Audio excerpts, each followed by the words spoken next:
Muy buenas tardes para todos. El caso que hoy les traemos se llama vasculitis periférica retiniana y tenemos que no todas las moscas volantes van a significar un desgarro de retina. Bueno, entonces una paciente que consultó al servicio de retina con el doctor Castro el 23 de febrero del 2021, es un paciente masculino de 59 años y llegó refiriendo 2 días de miodeopsias más fotopsias en el ojito derecho. En cuanto a antecedentes importantes, el ojito izquierdo era ambliope y el paciente ya había salido positivo, pues le había dado COVID-19 en este año. La agudeza visual, el ojo derecho estaba en 20/30, que no mejoraba con píncola, y el ojo izquierdo estaba en cuenta de dedos, que mejoraba a 200. La presión estaba en 14. En cuanto a la biomicroscopía y el fondo de ojo, era totalmente normal el examen. Sin embargo, lo único que encontramos fue en el ojo derecho un desgarro inferotemporal con una hemorragia paravascular periférica que estaba asociado a un foco de vasculitis retinal. De resto, el examen era completamente normal. Bueno, ahí se le hizo el diagnóstico de un desgarro inferotemporal del ojo derecho y una vasculitis retiniana periférica, y básicamente el plan que se colocó, que se dio en el momento, era una fotocoagulación láser del ojito derecho. El paciente 3 días después se le hace el láser y el paciente ya vuelve el 3 de marzo del 2021 a su control posoperatorio. Nos dice aquí en este control que también lo están estudiando por una lesión vascular del hombro izquierdo y que tiene pues pendiente la angiografía. En ese momento el doctor hace el fondo de ojo, que tenía un buen efecto del láser rodeando pues la lesión inferotemporal, y no encontraba ninguna otra área de vasculitis. Entonces, básicamente este era el fondito de ojo. No sé si se alcanza pues, a apreciar muy bien, sin embargo, podemos ver como unas áreas mucho más pálidas en la retina que corresponderían como a las áreas de isquemia. También había múltiples hemorragias intrarretinales y podemos observar aquí como la malformación arterial más hemorragia intrarretiniana. Como no se veía, pues también el doctor buscó una foto para que pudiéramos como entender lo que se podía ver en el fondo de ojo, y esta es una foto que no es del paciente, pero que pues se puede acercar mucho a cómo estaba el paciente en el momento. Entonces, básicamente las enseñanzas es que las vasculitis pueden ocurrir como una afección ocular aislada o como una manifestación de trastornos infecciosos y neoplásicos, o incluso en asociación a alguna enfermedad inflamatoria sistémica. Tenemos que las vasculitis retinianas pueden ser sintomáticas o asintomáticas, y que si los cambios vasculares de la retina se encuentran muy en la periferia y no tienen ninguna afectación del vitrio, los pacientes pueden cursar totalmente asintomáticos. Que los síntomas podemos encontrar miodeopsias o escotomas, y que pueden estar asociados con signos de isquemia retiniana como manchas algodonosas y como hemorragias intrarretinianas. Bueno, entonces aquí en esa diapositiva encontramos un cuadro, este grandote de acá, que podemos ver todas las enfermedades que están asociadas con vasculitis en la retina. Sin embargo, pues son muchas, y ya aquí podemos ver las principales y lo vamos a empezar como a catalogar en vasculitis de pequeños vasos, de mediano y de pequeño calibre, y vasos de grandes calibres. Y en la parte de acá abajo podemos ver dos tablas donde vamos a encontrar cada una de ellas con las afectaciones que tienen en la retina. Entonces, por ejemplo, la arteritis de células gigantes, vamos a encontrar que cursa con una vasculopatía oclusiva retinal, ya sea periférica o central. Tenemos que la arteritis de Takayasu va a cursar con una vasculopatía también oclusiva, más una retinopatía hipertensiva en un 30% de los casos. Tenemos que la poliarteritis nodosa va a cursar con una vasculitis retiniana o también con una vasculopatía oclusiva, y la enfermedad de Kawasaki generalmente cursa con una vasculopatía oclusiva. Tenemos también las vasculitis ya asociadas a los ANCAs positivos. Tenemos la granulomatosis de Wegener, esa vamos a ver que cursa en la retina con una vasculitis retiniana, pero también puede cursar con una vasculopatía oclusiva. El síndrome de Church-Strauss, que vamos a ver que cursa con una oclusiva tanto periférica como central, y aparte de todo también con vasculitis retiniana. Y finalmente la poliangitis microscópica, que vamos a ver que cursa más que todo con una vasculitis retiniana. En este paciente estábamos sospechando la arteritis de Takayasu versus la poliarteritis nodosa. Pero pues recordemos que el paciente pues al fin y al cabo pues dio positivo en este año para COVID-19 y recordemos que se ha demostrado la afectación de células endoteliales de pacientes con COVID-19 en pulmón, en corazón, riñón, intestino y en cerebro y pues que tiene una evidencia histopatológica de endotelitis y de vasculitis. Y pues también que se ha detectado ARN viral de COVID-19 en la retina de los pacientes afectados con una microangiopatía retiniana. Y ese era el caso que le traíamos con el doctor Castro. Muchísimas gracias. No sé si tengan alguna pregunta o algún comentario. Bueno, este paciente es muy particular porque pues, la idea es hacerles énfasis en que no toda mosca volante es necesariamente un desgarro, pero este paciente tenía el desgarro, pero además tenía las anomalías vasculares, lo que catalogamos como anomalía vascular y vasculitis retinal periférica. Y después en el interrogatorio pues, supimos que estaba en estudio para una arteriopatía de miembro superior izquierdo, ¿no? Y que le iban a hacer los estudios, todavía no sabemos el resultado. Por eso es que estamos pensando pues en Takayasu, poliarteritis nodosa como posibilidad, pero es una persona totalmente sana. Pero el punto principal era que ustedes piensen que cuando un paciente se presenta con moscas volantes en la edad característica, o sea, alrededor de los 60 años, 50, 70, pues sí, lo más probable es un desgarro retinal, especialmente si al examinar el vítreo en la lámpara hendidura ven células o pigmento. Busquen el desgarro.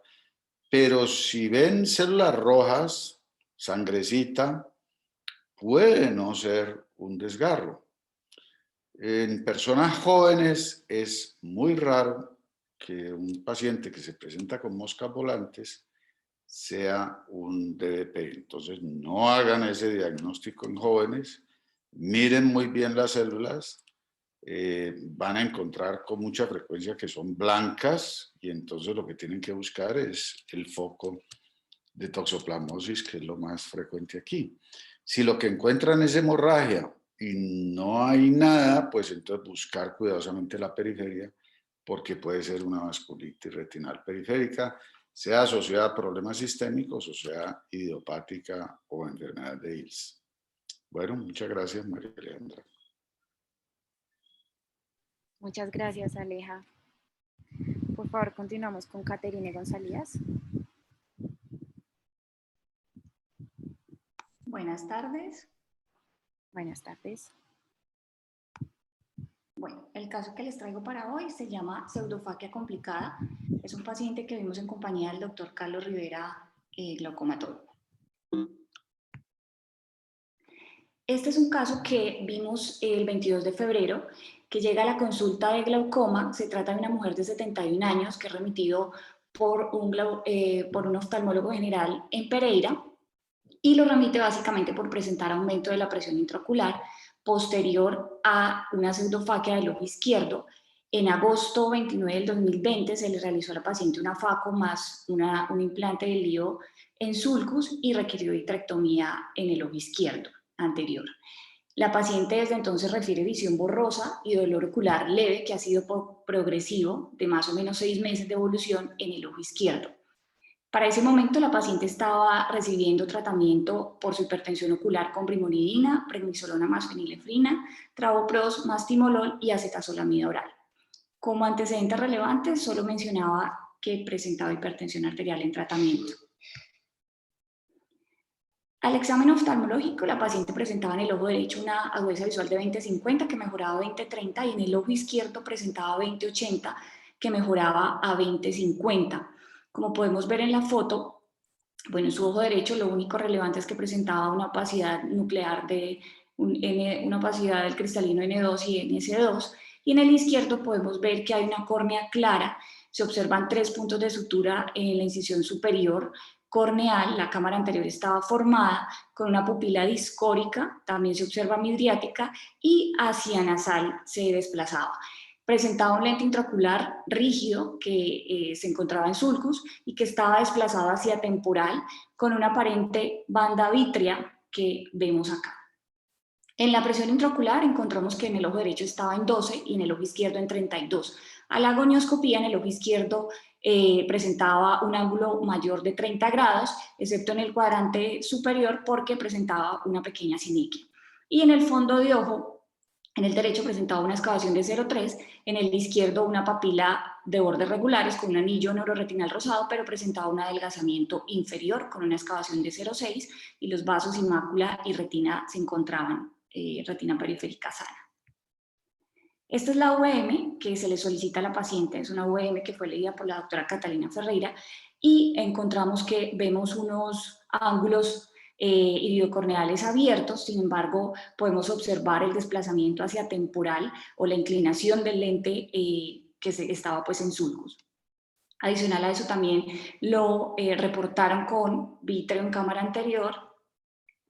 Y finalmente entonces con estos hallazgos se dio un diagnóstico de una pseudofagia complicada en el ojo izquierdo y una hipertensión ocular secundaria. Entonces se consideró que este paciente debía ser valorado por retina y vítreo para realizar manejo quirúrgico posiblemente y según la evolución sí pensar en una segunda instancia en una cirugía filtrante posiblemente.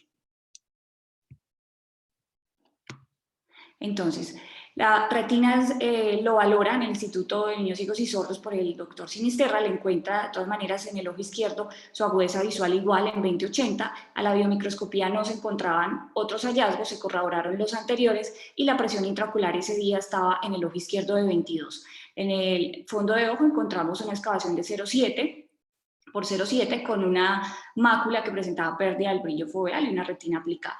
Entonces se hicieron los respectivos diagnósticos y se propone como conducta vitrectomía posterior más láser más gas y reacomodación del lío versus posiblemente una inserción secundaria del lío amarrada a esclera. Finalmente, a los 2 días se realiza la cirugía y la paciente solamente requiere reacomodación del lente, vitrectomía anterior media y posterior extensa. No es necesario hacer recambio del lente, se deja de todas maneras en sulcus y se observa que finalmente el lente queda estable. Posteriormente, el 12 de marzo se realiza la valoración de nuevo por glaucoma con un posoperatorio de 15 días. La agudeza visual en el ojo izquierdo ya está en 20/40. A la biomicroscopía se podía observar una córnea clara con una cámara anterior formada y el lente intraocular en sulcus que se encontraba centrado y la presión intraocular ya estaba en 10. El fondo de ojo estaba igualmente con una excavación de 0,7 sin otros hallazgos pues, relevantes. Entonces, tenemos como diagnósticos una catarata del ojo derecho, pseudofagia en ojo izquierdo y se decidió realizar control en 15 días para continuar con el seguimiento y el control de la presión intraocular.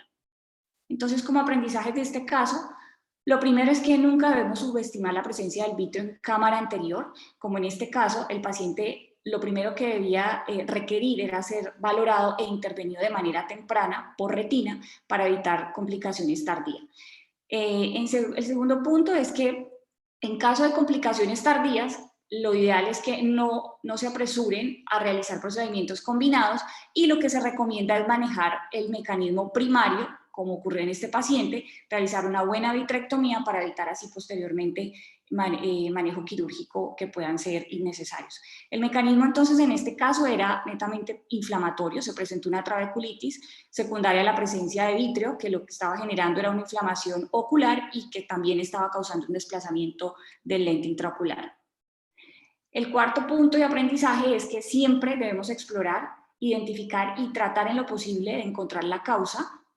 Si posterior a la vitrectomía, si hubiera sido el caso de este paciente, y de reacomodar el lente intraocular persistía la presión intraocular elevada, pues en ese caso sí se iba a considerar como manejo quirúrgico una cirugía filtrante tipo. De todas maneras es una herramienta que nos va a ayudar a identificar y a visualizar mucho más el problema y nos puede aportar otros elementos para realizar un plan terapéutico más exacto. Y ese es el caso que traía para hoy. Bueno, yo tengo varios comentarios aquí, algunas cosas con las que no estoy de acuerdo en la presentación. El primer comentario pues es hacerles énfasis en que todavía hay colegas pues que no quieren aceptar que la forma de manejar una ruptura capsular es hacer una buena vitrectomía, y si usted hace una buena vitrectomía, usted ve el resto capsular, puede colocar un lente 3 piezas en restos capsulares con mucha seguridad y no generando ninguna de estas complicaciones. Desafortunadamente, ese es un mensaje que no cuesta, ha costado mucho trabajo que entre, y a pesar de que es lo que yo más hago énfasis en el curso que está publicado de la PAO, pues la gente sigue, y la gente, les digo, no solo los oftalmólogos corrientes, sino los grandes cracks que enseñan a manejar complicaciones del vítreo, no enseñan a hacer vitrectomías apropiadas y completas. Lo segundo es, para mí esa VM estaba mostrando que una de las asas del lente probablemente está por detrás de la cápsula, que es lo que ocurre con mucha frecuencia cuando no se hace vitrectomía y no se ve bien, ¿sí? Entonces, la frase dejar el lente como estaba, no creo. Si el lente finalmente quedó bien, yo no creo que ese lente lo hayan dejado como estaba. Ese lente se debió rotar y manipular y colocar esa asa precapsular. O sea, ya en cirugía estoy seguro que eso fue lo que se hizo, porque si no, el lente no va a quedar estable. Por el hecho de quitar el vítreo, el lente no se va a estabilizar. No es el vítreo, ese es otro concepto con el que no estoy de acuerdo.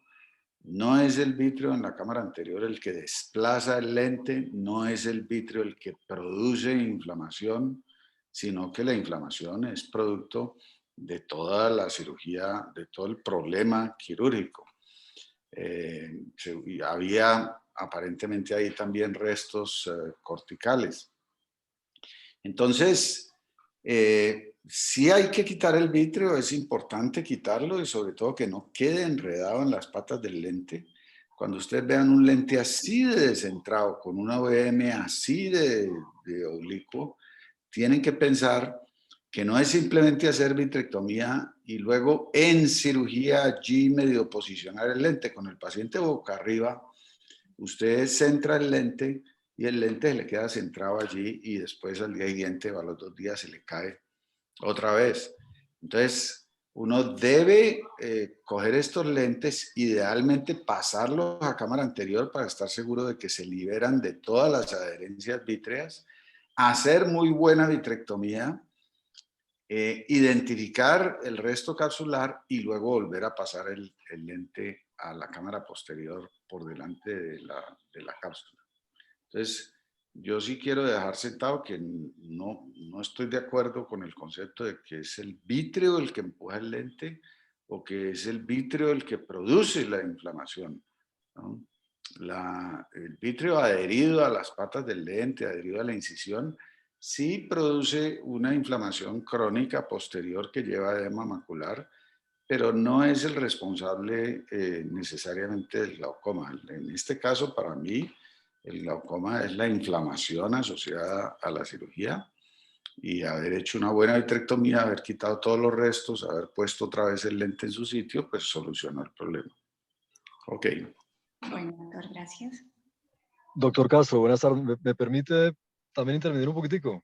Carlos Rivera. Claro, claro. Doctor, muy buenas tardes para todos. Sí, yo pues del punto de vista como glaucomatólogo, sí quería hacer énfasis que muchas veces se programan como procedimientos combinados. Entonces, el vitorretinólogo obviamente hace todo lo que usted acaba de mencionar y el glaucomatólogo hace una trabeculectomía, y a mí me parece que es un error hacer procedimientos combinados en este tipo de situaciones. Yo creo que lo mejor es manejar primero el tema vitrectomía, como todo usted lo acaba de decir, y luego, en este caso, pues se resuelve el tema, pero muchas veces quedan con una inflamación crónica, una trabeculitis, y obviamente hay que hacer una trabeculectomía más adelante. Lo segundo es que, como usted acaba de decir, no nos tiene por qué dar pena. Yo no soy vitorretinólogo, yo hago un manejo básico del vitro cuando hay una complicación. Es más, usted me ha asistido varios retinólogos, y yo creo que una de las principales, digamos, llamados de atención es que esta persona esperó casi 4 meses a remitirlo hasta que se le subió la presión del ojo, lo cual perfectamente un vitroretinólogo ve el paciente a los 2 días de operado y seguramente hubiera resuelto la situación y no hubiera terminado en lo que terminó, pues, con trabeculitis y demás. Y lo tercero es que esta persona tenía un lente rígido. Entonces, doctor Castro, mi pregunta es, yo le pregunté después, bueno, ¿y qué pasó? Me dijo, no, solo tenía lente rígido y fue colocado en sulcos. Entonces eso implica, obviamente, abrir una incisión corneal más amplia, colocar ese lío en sulcos, un lío rígido, y no un lío de 3 piezas, como usted lo acaba de mencionar, que es como se debe manejar ese tipo de complicaciones. Eso es como mi... Y lo que usted acaba de decir, obviamente, es la trabeculitis secundaria, toda una pseudofagia complicada, ¿no? El vitro empuja, pero el vitro no inflama. Lo que inflama es toda la cadena, pues, de eventos que usted acaba de mencionar. Muchas gracias. Sí, yo diría, Carlos, que uno puede colocar un lente rígido si eso es lo que tiene, pues, o sea, porque podría ser que no te dan el lente plegable de 3 piezas, pues que no hay que ampliar incisión. Entonces, si uno lo que tiene es un lente rígido, perdió vitrio, es razonable, es aceptable ponerlo, pero sí, pues estar seguro de dónde pone uno el lente, porque la mayoría de las veces cuando no se hace buena vitrectomía, cuando hay restos corticales, cuando la pupila se cierra, pues el oftalmólogo mete ese lente sin saber dónde lo está metiendo. Entonces, independiente de cuál sea el lente, uno lo que tiene que saber es que hay cápsula y que lo está poniendo por delante de la cápsula. En cuanto a la cirugía combinada de glaucoma, pues yo a veces cuando he recibido pacientes así muy tardíos, que pienso que ya puede haber un daño permanente del trabéculo, lo que he hecho es hacerla filtrante, pero cerrarla, ¿sí? Y si en el posoperatorio veo que la presión sigue muy alta, pues entonces con láser la abro. O sea, me dejo ahí una valvulita de escape por si la buena vitrectomía, quitar la inflamación, quitar todo, no resuelve el problema porque ya hay un daño permanente, pues dejarse uno la opción allí de la filtrante. Pero pues el ideal es, como vos decís, pues corregir estos pacientes, ojalá en la primera semana, ojalá inmediatamente, ojalá en el mismo acto operatorio y que no quede ninguna de estas secuelas. Ok, gracias. Muchas gracias. Hola, buenas noches. Bueno, el día de hoy traigo un caso que vimos en consulta de córnea. Entonces, la paciente es una paciente de 38 años, femenina, es procedente de Cali, pero la paciente vive en el exterior y su motivo de consulta es que se quiere quitar las gafas. Entonces, la paciente asiste a valoración para definir la posibilidad, pues, de una cirugía refractiva y no refería a ningún antecedente en esta consulta. El doctor la vio, esa consulta fue el 5 de enero como tal. Todos. Al examen físico, la paciente tenía una agudeza visual de 20/200 y 20/80, que corregía 20/60 y 20/25. Y a la biometría, pues en ese momento no estaba en consulta, pero estaba descrito en la historia clínica córneas pequeñas y curvas, no había ninguna otra alteración. La presión estaba normal y el fondo de ojo parecía no tener ningún tipo de alteraciones. Entonces, en esta consulta se solicitó el paquete de exámenes para cirugía refractiva y se hizo el control con los resultados a las 2 semanas y la paciente venía con el resultado de optometría, donde tenía una agudeza visual de 20/150 y 20/100, que corregía 20/40 y 20/20. Y tenía unas topografías que pues eran compatibles con keratocono en el ojo derecho y keratocono frustro en el ojo izquierdo, y pues esta era su refracción. Entonces aquí están rápidamente las topos. Entonces que pues dicen lo que ya dije, entonces el ojito derecho quedó con el diagnóstico de keratocono y el ojo izquierdo quedó con el diagnóstico de keratocono incipiente, y el plan en este momento fue llevar a implante de anillos intraestromales asimétricos, ponerle 2 anillos, 2 segmentos de anillos en el ojo derecho y llevarlo a una PRK guiado por topografía más cross-linking flash en el ojo izquierdo. Entonces, este fue el plan de los anillos, se les pusieron esos Kera rings asimétricos, y este fue el plan del PRK, donde pues la ablación era de 25 únicas. Entonces, el primer control postquirúrgico fue el 15 de febrero, el 12 se le hizo el crosslinking y el PRK en el ojo izquierdo y el 15 se le hizo el implante de anillos, los implantes de anillos intraestromales en el ojo derecho. Entonces, en esta primera valoración tenía ya una agudeza visual de 20/50 y por el ojo izquierdo del PRK estaba en 20/30. Tenía anillos centrados a buena profundidad y en el ojito izquierdo pues tenía su lente de contacto, también estaba normal, se retiró el lente, la presión en esa consulta estaba normal, se dio la cita de control nuevamente a los 7 días y se envió pues el Trasidex que ya venía del postquirúrgico del derecho y el Proxen, el Lagrizel y el Kimox para el otro ojito. Ya en el segundo control postquirúrgico, que fue a las 2 semanas de los anillos, la paciente viene refiriendo que nota descenso pues, de su agudeza visual por el ojo derecho, ya estaba en 20/70 menos, y al examen nos llama la atención las queratometrías, la previa que estaba en 46.5 sobre 49.1 por 18, ya estaba en 41.25 sobre 43.50 por 45, entonces en ese momentico tuvimos como el susto de que se hubiera pues aplanado de más y se nos hipermetropizó a más 4.5 y se dio pues el control en los 7 días pues tratando de esperar y de ver cómo iba evolucionando y en el ojito izquierdo se adicionó pues al Captain en ese momento. Ya en una tercera valoración, a los 7 días, ya vemos que las queratometrías se han vuelto a normalizar un poco y la agudeza visual ha recuperado, ya está en 20/40. En ese momentico se cambió el Proxen por el Flumetol y de resto las goticas continuaron igual. Entonces, bueno, en cuanto a aprendizajes de este caso, pues tener en cuenta que el resultado final a veces podemos tener como esa hipermetropización al principio y nos puede asustar un poco, pero pues ese resultado va a variar y va a tender como a estabilizarse ya entre el tercer y el sexto mes postquirúrgico, entonces podemos como tener ese chance de darles el tiempo. La alternativa, pues en este caso el uso del PRK que puede ser controversial en un paciente con diagnóstico de queratocono, pues en este caso se consideró que la paciente era mayor de 40 años, por lo cual se consideraba que el defecto ya iba a estar un poco más estable, que era un queratocono no frustro, que tenía pues relativamente un buen grosor y que el volumen de ablación era pequeño.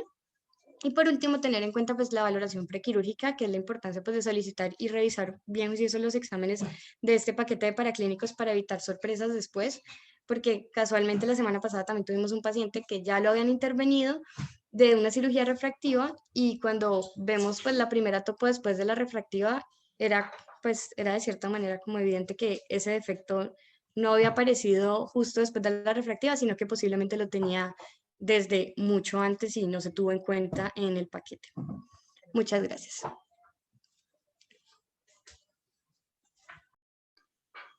Sacame de la ignorancia y contame qué es FLASH, el entrecruzamiento FLASH. Es un procedimiento donde se hace en menos espacio de tiempo se hace el crosslinking. Bueno. Muchas gracias, Isa. Continuamos con Natalie.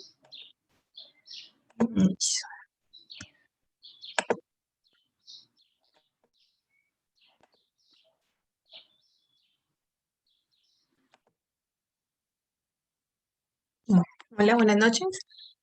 Yo les voy a presentar un zóster oftálmico que vimos con la doctora Denise Anaya. Bueno, es un paciente masculino de 38 años, motivo de consulta, me duele el ojo derecho. En la enfermedad actual, el paciente consulta por dolor ocular en ojo derecho desde hace 2 días de evolución, sin ningún otro síntoma pues, a nivel ocular. Había consultado previamente a su entidad donde le diagnosticaron un herpes zóster por hallazgo de lesiones vesiculares en mi cara derecha, sobre todo pues en la parte de la frente, como vemos acá, dolorosas. Ahí inician manejo con aciclovir, 800 miligramos, una tableta cada 4 horas vía oral, aciclovir tópico cada 12 horas y prednisolona 5 miligramos al día vía oral. Ya que el paciente pues negaba cualquier antecedente sistémico pues patológico, le solicitaron hemograma, PCR, BRL, PPD y VIH, que en ese momento pues de la consulta no los llevaba. Negaba también cualquier otro antecedente oftalmológico.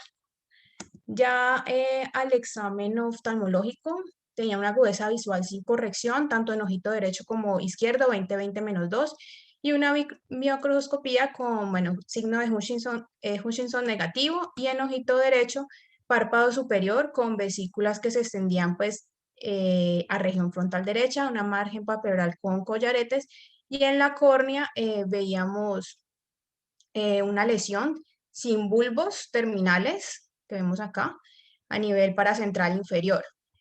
Una cámara formada profunda y un cristalino claro. En el ojito izquierdo sin alteraciones.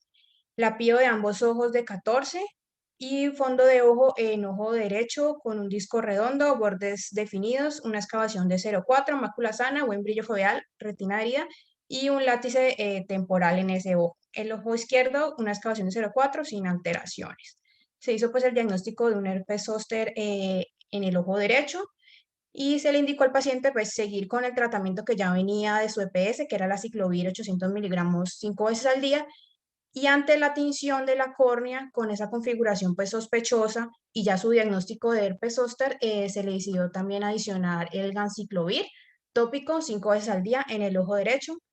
Se le dieron pues sus signos de alarma y control en 2 semanas.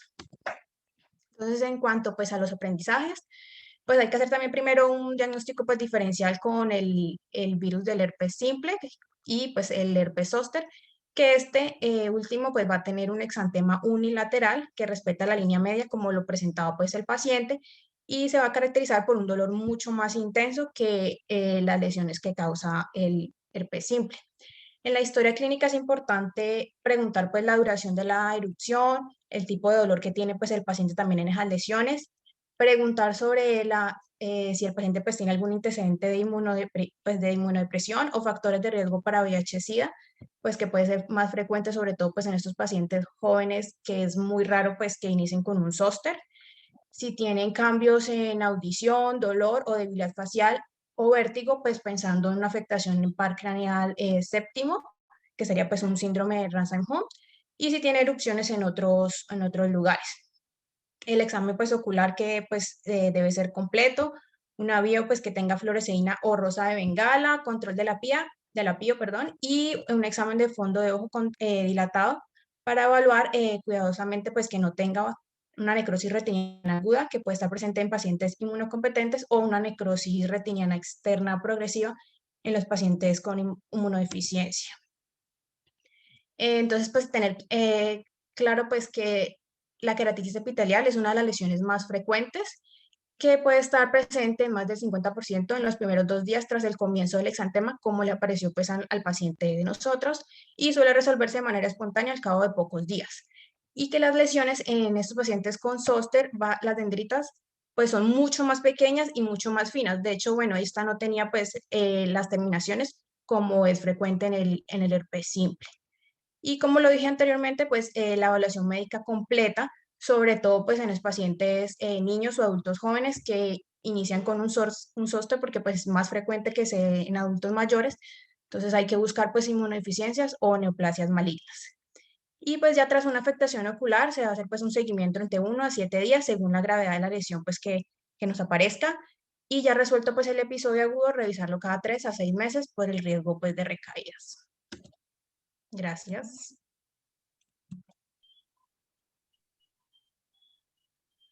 Sí, ustedes saben que el zóster, si se trata rápido, pues los resultados son mucho mejores. Entonces, es bueno ponerle atención a los pacientes que consultan con cefalea, que la localizan pues así, ¿no? En este lado. Es un dolor continuo que requiere de analgesia, que va empeorando. Y si usted le mira la sensibilidad, compara la sensibilidad entre un lado y el otro, es como más hipersensible. Aún antes de que aparezcan las lesiones en piel, uno puede sospechar el diagnóstico y arrancar el aciclovir, y a esos pacientes les va mucho mejor que los que uno espera pues que ya se brotaron, ¿no? Okay. Muchas gracias, Natalia. Gracias. Continuamos con Jesús.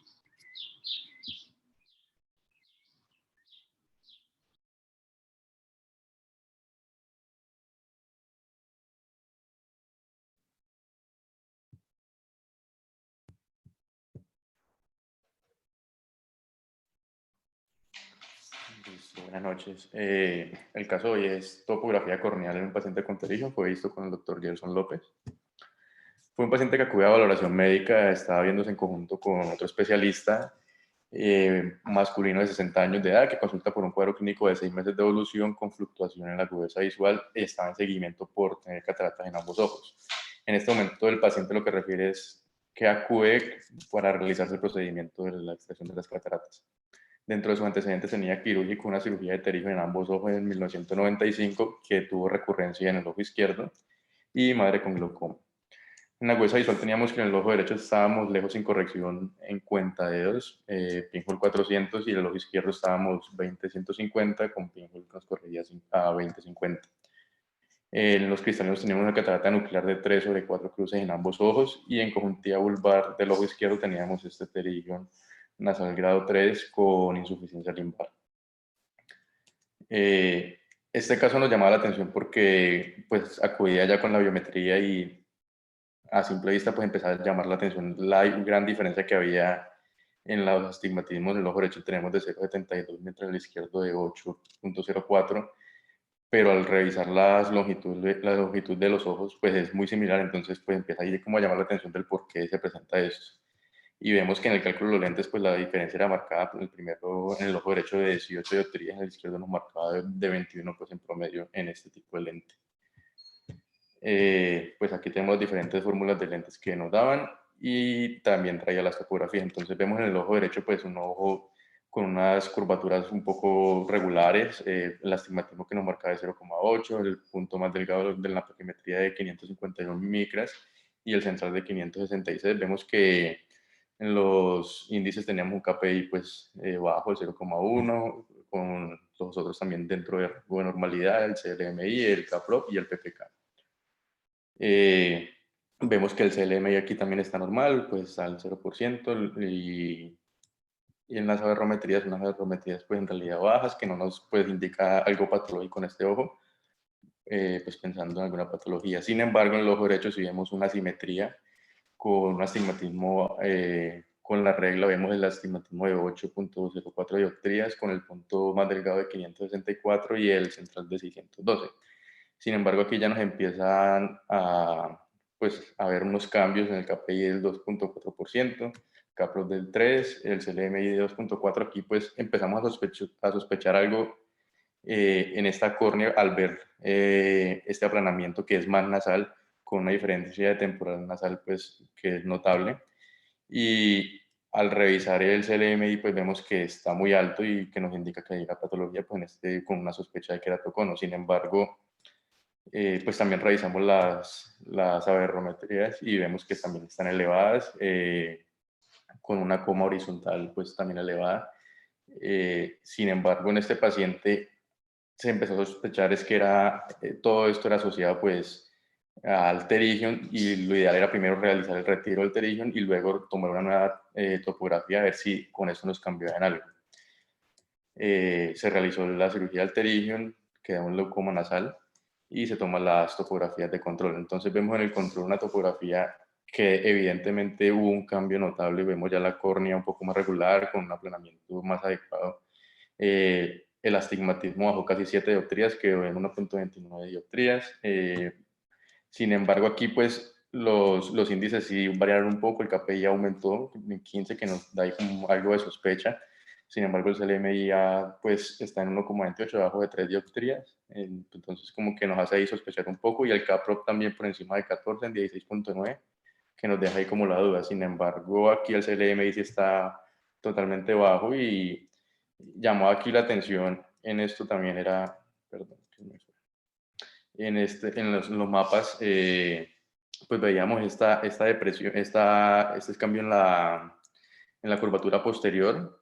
Sin embargo, también está en el mapa de elevación posterior. Lo que concluimos es que, pues, por estar en la región nasal es más asociado, pues, al leucoma, que de pronto no logró captar ahí la imagen del Galilei. Lo mismo en las barometrías, pues ya bajaron, quedó en 0,96, pues vemos que el coma horizontal y el vertical ya está dentro de rangos de normalidad. Entonces, pues teníamos al final la comparación de las topografías y vemos cómo posterior al procedimiento cambia totalmente pues esta anatomía de la córnea, y con eso nos cambia totalmente también el cálculo del lente que teníamos. Entonces queda muy similar al que teníamos en el ojo derecho, aquí quedando en un promedio de 18 o 19 dioptrías. Y pues queríamos traer este caso pues para recordar que hay distintos factores que van a afectar la medición de la biometría, entonces tenemos que evaluar muy bien esto para los pacientes que queremos operar, porque nos puede llevar a unos errores refractivos grandes. Se debe tener cuidado con las biometrías que muestran diferencias en las longitudes axiales y las queratometrías, sabiendo que pues sean unos ojos muy similares y que nos muestren gran diferencia a la hora de la refracción o de la evaluación.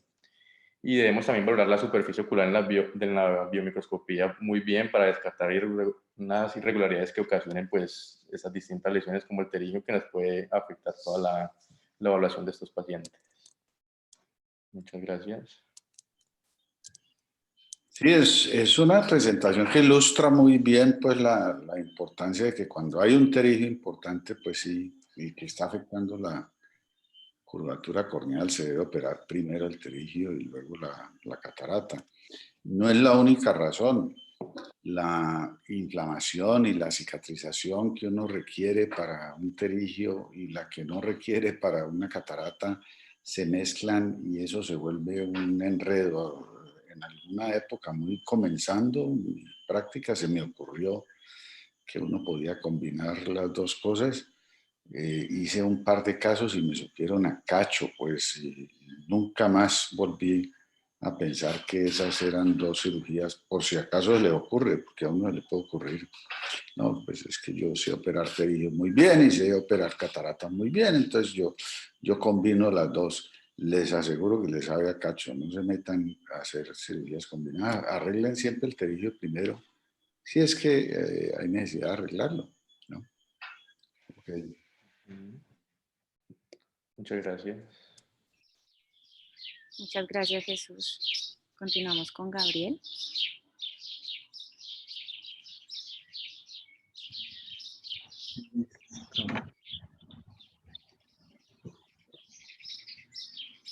Bueno, buenas noches para todos. El caso que traigo el día de hoy es una ptosis palpebral en paciente usuario de prótesis ocular.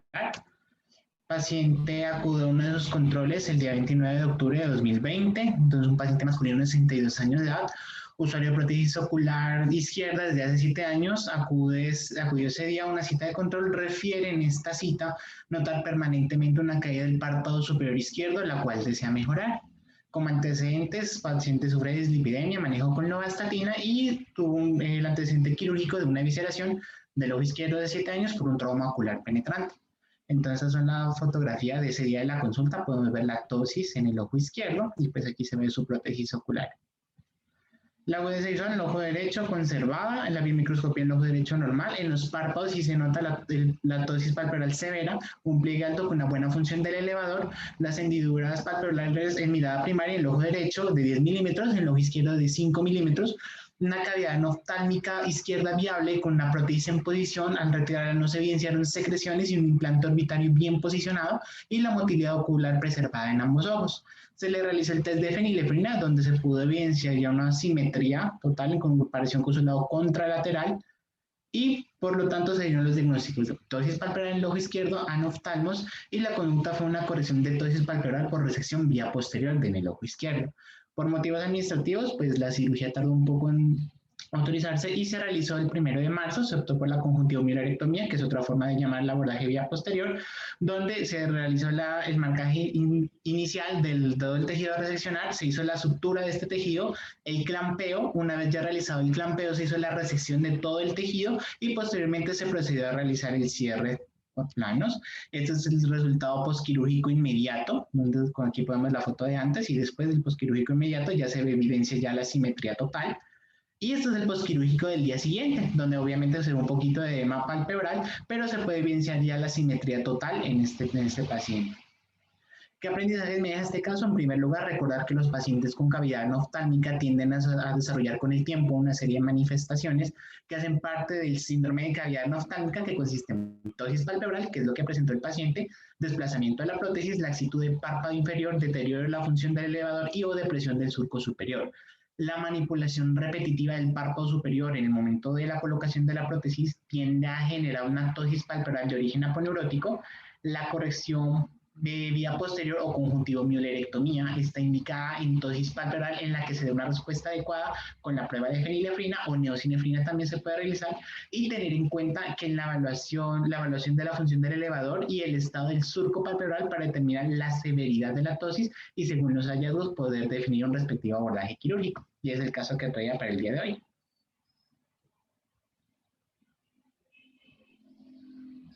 Muchas gracias, Gabriel.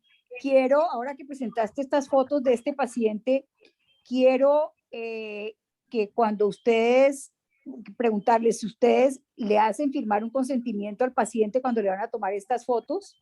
Sí, de hecho el doctor Sí, Quintero porque tiene el formato de que el paciente firme para ese tipo de propósitos. Es importante que lo sigan haciendo porque hoy precisamente estaban hablando de la Universidad Javeriana. Va a haber la página del Departamento de Clínicas Quirúrgicas donde vamos a estar nosotros con la especialización de oftalmología y hablamos de los casos clínicos, meterlos, insertarlos allí y entonces pues hay una serie de recomendaciones. Una de ellas es que cada uno de los casos en donde se pueda identificar el paciente, pues o a veces el paciente no quiere que tomen, que saquen su foto de su córnea o su foto de su retina, hay que pedirles permiso para presentar estos casos y que eso se quede registrado en la historia del paciente, para así no tener problemas luego cuando entre esto, por ejemplo, a una página en donde pueda tener acceso el público, gente de otras universidades que quiera ver los casos clínicos y los identifiquen allí. Sí, de hecho lo que hace el doctor Quintero es que tiene el formato y él toma la foto del formato ya una vez con la firma del paciente y todo y lo anexa en la historia clínica. Muy bien. Muchas gracias. Pilar, yo tengo una pregunta, pero si yo tomo una foto de retina, ¿cómo? Y no identifico, pues no dejo ninguna marca ahí en la foto. Es que ya hubo el caso que fue creo que hasta Corte Suprema, en donde en una publicación hicieron de una resección de un lunar, de una región entre el glúteo y la pierna de un niñito, y obviamente pues no se identificaba era la lesión. Y los papás demandaron porque alguien habló, o vieron o entraron y localizaron el cirujano, vieron que había publicado esto y localizaba esta lesión como del paciente. Entonces, pues la recomendación es que uno obtenga consentimientos de todas estas cosas cuando se van a publicar, obviamente, en un website donde la gente va a tener acceso y la gente va a tener forma de comentar o de saber que su caso, su retina, su lesión de retina, su melanoma, su problema del nervio óptico, su malformación de nervio óptico, su coloboma, salió publicado en el website de la Universidad Javeriana, por ejemplo. Sí, vale, pero como berraco, pues que alguien sepa que esa es la foto de su retina. En las lesiones de piel, donde el paciente las ve, sí, pero vale, yo creo que vale, sí, insistir, pues porque si la gente se pone muy legalista, pues lo pueden fregar a uno. Y ese caso, ¿le fregaron al cirujano? ¿Le metieron? Claro, claro. Y a la entidad. A ver. Con una multa bastante grande. Bueno. Gracias, Gabriel. Continuamos con Francisco.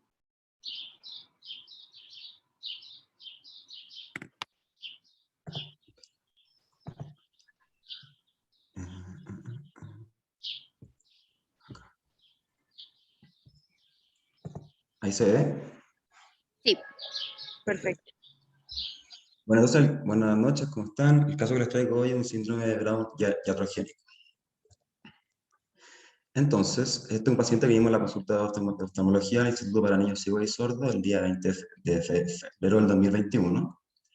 Un paciente hombre, 59 años, quien refiere diplopía hace un año, la cual ha ido mejorando en posición primaria de mirada, pero aún presenta exacerbación de diplopía, sobre todo al mirar por el espejo retrovisor derecho. Al interrogatorio, el paciente refiere que el problema empezó posterior a la última cirugía que se le hizo en el ojo izquierdo el año 2019. Como antecedentes, el paciente en el ojo derecho se le hizo una facomalío el año 2018 y en el ojo izquierdo se le hizo una facomalío vitrectomía anterior el año 2018 y una reacomodación del lío el año 2019. La agudeza visual lejana sin corregir en el ojo derecho era de 20/20 y en el ojo izquierdo era de 20/40, la cual no corregía con Pinhole. Normal, y en el ojo izquierdo estaba ortofórico en posición primaria de mirada, como se puede ver en esta imagen. También se veía una limitación de la supradextroversión, que se puntuó como una hipofunción del oblicuo inferior izquierdo de -1, y una depresión o downshoot en dextroversión, que se puntuó como una hiperfunción del oblicuo superior izquierdo de +2. Y también se evidencia una posición cefálica compensadora, con elevación del mentón e inclinación cefálica izquierda. Entonces ahora les traigo un video de los movimientos del paciente. Que lo vean.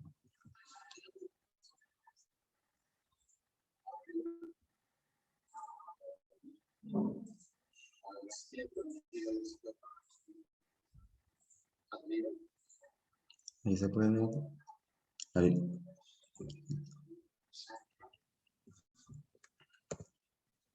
Entonces, sí. Bueno, entonces aquí podemos ver la limitación de la supradextroversión del ojo izquierdo. Acá el movimiento está totalmente normal, y acá también se ve el downshoot del ojo izquierdo a la dextroversión. Y se evidencia también, como pudieron ver en el video, igual se veía la posición cefálica compensadora del paciente. Esta imagen que les traigo acá es para recordar qué músculo estamos evaluando específicamente con las distintas posiciones de la mirada. Y aquí también les dejo otro cuadro de las acciones de los músculos extraoculares, pero que para el caso de hoy nos interesa específicamente el oblicuo superior y el oblicuo inferior.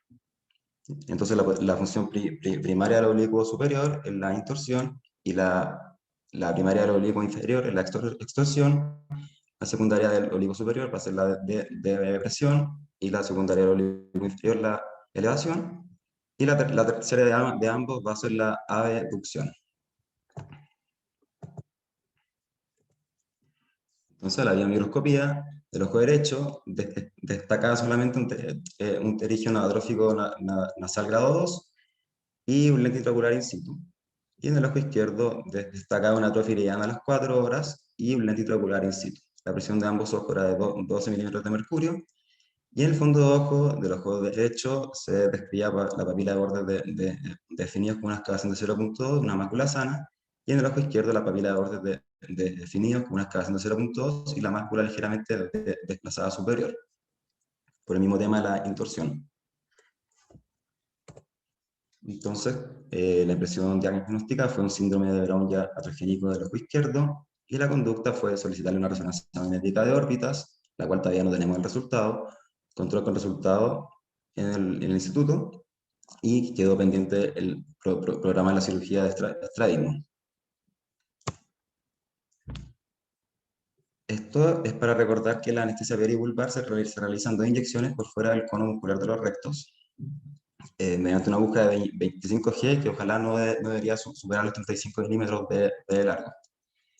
La punción inferior se realiza en la región temporal, en el tercio externo del reborde orbital inferior, y la punción superior, como se ve aquí, o acá también, se realiza en la región nasal superior, por sobre las cotaduras supraorbitales. Entonces, la siguiente imagen es para recordar que la relación anatómica de los músculos extraoculares y la órbita, y así poder evidenciar qué músculos se podrían ver afectados durante un procedimiento de anestesia local. Entonces aquí tenemos el oblicuo superior, que es el que nos importa para el caso de hoy. Como aprendizaje, entonces, el síndrome de Brown es un tipo de estadismo vertical que cursa por restricción mecánica del tendón del músculo oblicuo superior debido a distintas anomalías del complejo tendón tróclea. Suele ser congénito y se ve más en niños, la verdad, pero también hay ocasiones que ha adquirido. La forma adquirida puede ser de causa inflamatoria, como una artritis reumatoide, causa traumática, neoplásica o ya atrogénica. Dentro de los procedimientos que más produce el síndrome de Brown está la banda escleral y el implante valvular de glaucoma. Los signos principales del síndrome de Brown son la hipotropia en posición primaria de mirada, una limitación de la elevación en aducción y una elevación relativamente normal en abducción. Signos variables que podemos encontrar también en estos casos es un descenso brusco de downshoot en aducción, posición cefálica compensadora, como es la que presenta el paciente. La verdad es que el desarrollo del síndrome de Brown con anestesia local es una complicación bastante rara e infrecuente. De hecho, la diplopía vertical más común con anestesia se debe a una disfunción del músculo recto inferior. Incluso en la búsqueda de bibliografía encontré nada más 4 reportes de casos de síndrome de Brown con anestesia local. Se han planteado distintos mecanismos etiológicos. Uno de estos es el efecto miotóxico de la anestesia, ya que se supone que la bupivacaína va a producir un aumento de volumen e hipertrofia en el músculo extraocular. Y el otro mecanismo que se ha planteado es la cicatrización en el complejo tendón tróclea del oblicuo superior post-punción. La resonancia magnética de órbita es una herramienta útil tanto para el diagnóstico etiológico como para la planificación del tratamiento. Y el presente. Generalmente, cuando se dé al efecto miotóxico de la anestesia, va a haber una resolución espontánea. De hecho, el máximo aumento de volumen lo vamos a ver en el músculo a los 10 minutos post-punción y luego va a ir disminuyendo gradualmente con los meses. Generalmente se demoran de 6 a 9 meses en volver a su tamaño normal. Pero también se ha visto que la inyección peritronclear de esteroides pueden acelerar esta recuperación. Y en caso de que ya haya una cicatrización del complejo tendón tróclea, nos tocaría hacer una cirugía. Por último, recordar que toda intervención o procedimiento va a tener su potencial riesgo de eventos adversos. Siempre va a hablar los riesgos y beneficios de una intervención, por más banal que nos parezca la intervención.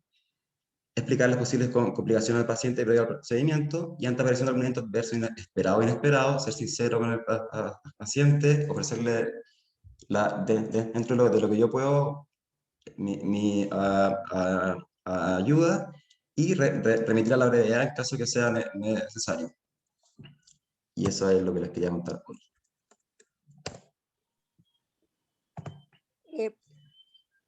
Muy buen caso. Yo tengo una pregunta para Diego Moreno, que está allí. Diego, ¿por qué no pensaste o pensás como diagnóstico diferencial una parálisis del oblicuo inferior? Fíjate que con la perivulvar, tanto se puede afectar en la tróclea como la parte del oblicuo inferior, y es más frecuente que haya lesión a ese nivel con la aguja que en la parte superior. Y ahí el diagnóstico diferencial se lo haría uno, bueno, la resonancia por un lado y por otro la función del oblicuo superior. No vi bien en el video si el oblicuo superior está hiperfuncionante o está funcionando normalmente. Si está funcionando normalmente o hipofuncionante un poquito, es más hacia Brown. Y si es hiperfuncionante, iría más hacia parálisis del oblicuo inferior. Buenas noches. ¿No?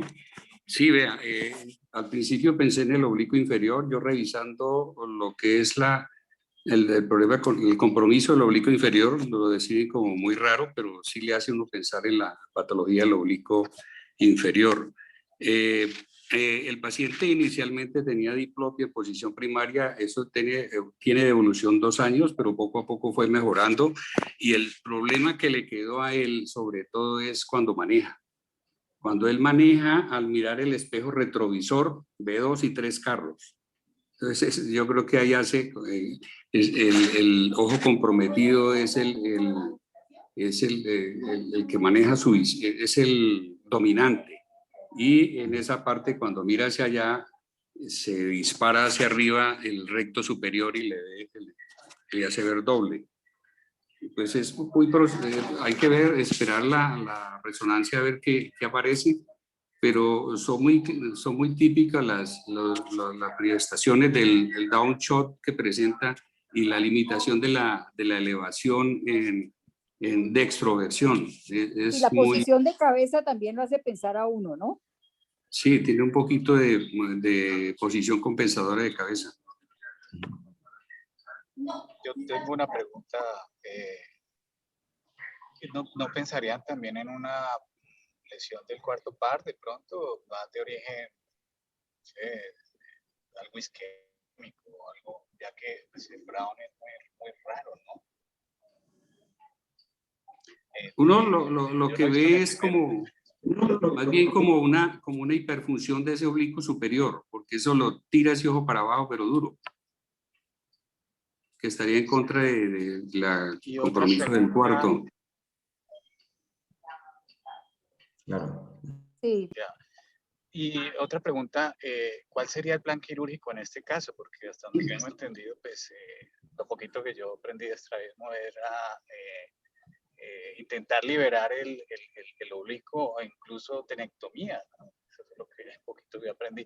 Y si eso realmente le va a solucionar el problema al paciente, porque lo que yo veía era que lo que se buscaba era que el paciente quedara en una buena posición de la primaria, porque la otra no mejoraba. Entonces, mi pregunta es esa, ¿no? Sí, el problema es por el downshot que tiene, que es muy marcado, y sobre todo por la diplopia al mirar el espejo retrovisor. Esas serían como las indicaciones para cirugía, porque en posición primaria ya está bien. En cuanto al plan quirúrgico, pues hay que revisar bien esta patología, cómo se maneja. No sé si pues está la tenotomía del oblicuo superior, está lo que vimos ahora en el congreso de ACOPI, que se hace una inducción forzada o pasiva que llaman, en aducción, y desplaza el músculo, lo saca de la tróclea a ver si se hace un afilamiento, creo que lo llaman, del oblicuo superior. Esa sería... Es como irlo peluqueando. Irlo peluqueando, si es que presenta eso, o si no, no sé, la otra posibilidad es la retroposición del recto superior del ojo derecho. Pues, para mí, yo lo tengo en estudio como para ver qué procedimiento, no sé, Pilar, qué opinión tiene en relación. Si se encuentra engrosado porque fuera secundaria una cicatrización de ese tendón del oblicuo superior, yo pensaría en la mejor opción sería traccionarlo, lo que dice Diego, traccionarlo y hacer esa técnica de peluquearlo, de irlo como peluqueando para adelgazarlo y asegurarse de que sí pasa en la tróclea bien ese tendón. No es una cirugía fácil. Ahora, si es una paresia del oblicuo inferior, entonces pues ahí sí habría que debilitar el oblicuo superior, que le está llevando el ojo en downshoot, y entonces le va a mejorar al paciente el problema. Muchas gracias. Gracias, Francisco. Listo. Muy bien. Muchas gracias, Francisco. Muchas gracias, doctor Moreno. Y continuamos por el día de hoy con el último caso de Carlitos. Bueno, gracias, Silvi. Muchas buenas noches para todos. Mi nombre es Carlos Pérez, residente de oftalmología, y el día de hoy traemos un caso que se llama pérdida visual secundaria de glaucoma, y fue un paciente que vimos con el doctor Alfonso Mendoza, glaucomatólogo. Entonces, es un paciente que vimos en la consulta de glaucoma en la clínica de oftalmología. El paciente consultó el 23 de febrero de 2021, de género masculino, de 72 años, de origen Cali Valle. El motivo de consulta fue veo muy mal, y en la enfermedad actual es un paciente con un cuadro clínico de aproximadamente 1 año de evolución, consistente en un deterioro progresivo de la visión. Antecedente de glaucoma desde 2018, manejo actual con dorzolamida, brimonidina y timolol y latanoprosto. Como antecedentes de importancia, su patología de base, el glaucoma, y quirúrgicos, un facomaldijo del ojo izquierdo, una iridotomía de ambos ojos y una iridoplastia de ambos ojos. Entonces, aquí, pues, digamos, quisimos hacer un cuadro comparativo para visualizar con mayor detalle o más fácilmente el deterioro progresivo del paciente. La primera consulta y en la que se le realizó el diagnóstico fue el 13 de noviembre del 2018. El motivo de consulta fue pérdida de agudeza visual progresiva y tropiezos frecuentes. La agudeza visual en esa ocasión fue de 20/50 en el ojo derecho y 20/60 en el izquierdo, que no mejoraba con pinhole. La presión intraocular fue de 30 milímetros de mercurio en ambos ojos. Esta fue la primera alarma, por lo cual pusimos esta nomenclatura aquí. En la biomicroscopía, una opacidad del cristalino de NO2-C2. El fondo de ojo, una excavación de 90% en ambos ojos con mínimo remanente del anillo neuroretiniano. En la gonoscopia, ángulos grado 1 que abren a grado 3 y un iris convexo. Como tratamiento, se consideró un glaucoma de ángulo estrecho. Como tratamiento se indicó Critantec y GAP con orden de iridotomía periférica prioritaria en ambos ojos. Y cabe resaltar que en esta, desde la primera, el primer diagnóstico, la primera consulta, se le advirtió al paciente sobre la posibilidad de contar con unos posibles procedimientos adicionales y de allí que debía estar en estrecho seguimiento. 2 meses después, el 14 de enero del 2019, se realiza el control posterior a la iridoplastia, que se realizó el 5 de diciembre del 2018, y encontrándose una agudeza visual igual a la de la primera consulta, la presión intraocular controlada en 12 en ambos ojos, en manejo con Critantec y GAP o latanoprost, la biomicroscopía, la opacidad de cristalino de NO2-C2 con la iridotomía permeable, ambas. En el fondo de ojo, excavación del 90% con visualización de la lámina cribosa, remanente del anillo neuroretiniano y un DBP. La gonioscopia, pues encontró un grado 3 en 360 grados, quiere decir pues, que sí fue efectiva la iridotomía, y se continuó tratamiento tópico como venía. Control en 4 meses. Posteriormente, el paciente acude encontrándose pues, como motivo de consulta del control y una disminución de la agudeza visual importante. Se le encontró 20/400 en ambos ojos sin mejoría con pinhole. Como vemos, una progresión importante con respecto a las consultas anteriores. La presión intraocular volvió a estar elevada en 25 a pesar del tratamiento full tópico y las iridotomías. La biomicroscopía se reporta una opacidad senil. En el fondo de ojo, la misma excavación en ambos ojos de 90%. La gonioscopia con ángulos grado 3 en ambos ojos. Y se consideró continuar con el tratamiento tópico indicado y remisión a glaucoma. 2 meses después, es valorado en la consulta de glaucoma fuera de la institución. En el ojo derecho, pues, se evidenció pues, 20/150 en el ojo derecho y en el izquierdo 20/400 que no mejora con pinhole. La presión intraocular igualmente fuera de metas, catarata en ambos ojos. En el ojo derecho se encontró una excavación de 90% y en el izquierdo ya una excavación que avanzó a 100%. El ángulo estrecho grado 1 o 2 y se consideró Critantec y GAP, que era lo que ya venía, trabeculoplastia, que fue lo que más nos llamó la atención, porque pues, el paciente ya estaba con terapia full y trabeculotomía y no había mejorado, pues la trabeculoplastia realmente no le iba a ofrecer mucho. Y posteriormente, FACO más lío en el ojo izquierdo. Un mes después, el paciente pues, acude al control post-trabeculoplastia, evidentemente pues, la misma agudeza visual, evidentemente la misma presión intraocular, la catarata de ambos ojos igualmente reportada, la excavación exacta a la anterior, en la gonioscopia pues no fue descrita y ahí sí se consideró realizar la FACO más lío en el ojo izquierdo, advirtiendo un alto riesgo.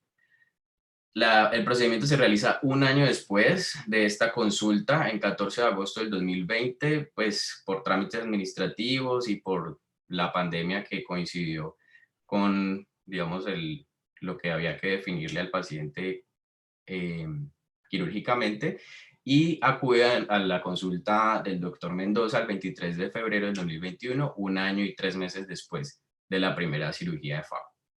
El motivo de consulta fue: veo muy mal en el ojo derecho, ya acude con movimiento de manos, al igual que en el ojo izquierdo, sin mejoría con pinhole, con un DPA de una cruz en el ojo izquierdo.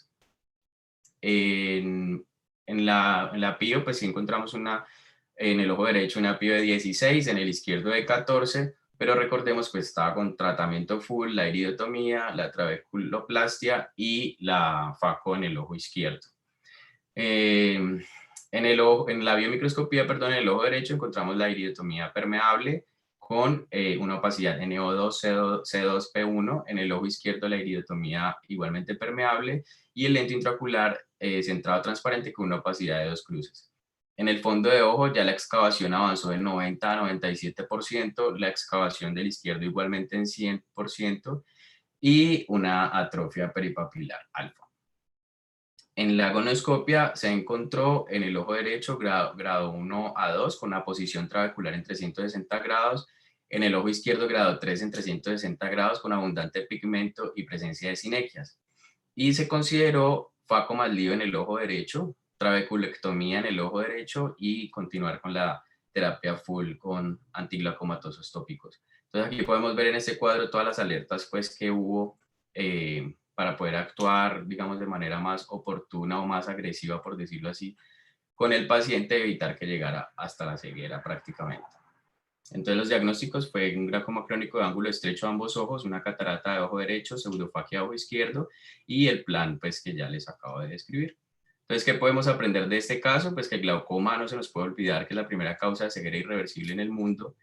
La mayoría de los ciegos por glaucoma, casi la mitad de ellos los aporta el glaucoma crónico de ángulo estrecho y se convierte en una patología de estricto seguimiento y de agresivo tratamiento, entre comillas, en caso de estar indicado.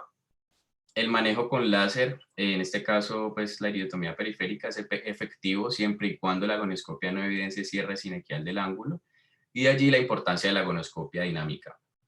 Cuarto, la extracción del cristalino sin importar el grado de catarata puede ser la cirugía de elección antes que una trabeculectomía, quizás si se hubiera ofrecido desde, pues más, no en el momento del diagnóstico, sino un poquito después, la realización de la cirugía hubiera mejorado el pronóstico visual del paciente.